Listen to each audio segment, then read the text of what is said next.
Hello everyone, so today I wanted to talk about something that is happening right now, and that is exams. If you don't have any exams, then maybe just wait until you do and then come back to this video, but if you do, this video is for you. Now I'm not going to sit here and pretend that I'm an expert on exams and how to deal with them, but I'm going to tell you some tips and some advice that helped me through mine. The first tip is timetabling. Personally, I didn't actually timetable my revision. I did it on a when I want to work, I will work, and that way I'll be 100% focused on what I'm doing at the time. But I understand that some of you might want to make a timetable to make sure that you do set aside some time each day or each week to do your work. So there's one rule that I believe should always be set when timetabling, and that is don't be so specific. The problem is, if you've set a timetable that you're going to follow every week, how do you know that next week on Monday at 4 PM as soon as you come home from school you're going to want to do 2 hours of maths revision? You don't know. You just don't know, and that's the problem. You might want to do some revision, but it might want to be geography, or English, or history, or something like that. So if you're going to set yourself a timetable to stick to, then I suggest you set it on when you're going to revise, not what you're going to revise. Obviously, if you're someone who can self-motivate well enough to determine what you're going to do weeks in advance, then by all means please do that. But if you're not, this might help you. Next up is materials. Now, the most important thing is do not leave it until the last minute to buy all the materials that you need.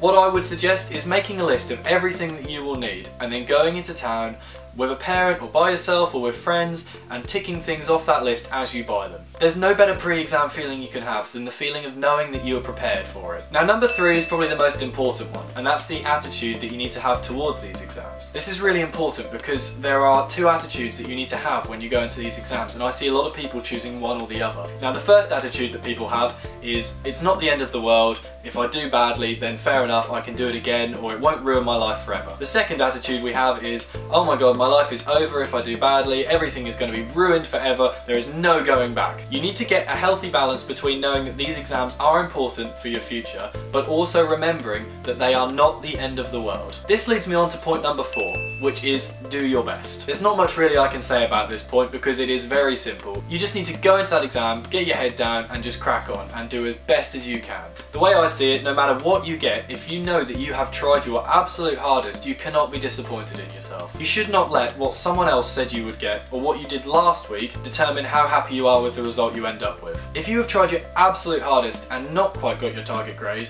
you still deserve to be really proud with what you have achieved. The 5th and final point actually tops all of them, okay? This is the most important one. The exam period is not a very nice time. You could find yourself very stressed, running on a short fuse. You might start doubting yourself and losing self-confidence in your intelligence. But the important thing is to remember that there is always someone that you can talk to. Whether that's a member of your family, a friend, someone who works at the school, or a doctor or anything like that, you can talk to someone. If it's stressing you out to the point that it's affecting your mood or how you're sleeping, then you really should consider talking to someone. Anyway, I hope you guys enjoyed these little tips and I hope that they do help someone in some way. If they do, please do leave a comment letting me know. Also, please do give this video a big thumbs up and don't forget to subscribe if you haven't already. And if you have any other tips at all for dealing with exams that you think would benefit people, please do leave them in the comments as well so other people can have a look and see what you recommend. Thanks so much for watching this guys, and I'll see you again soon. Bye!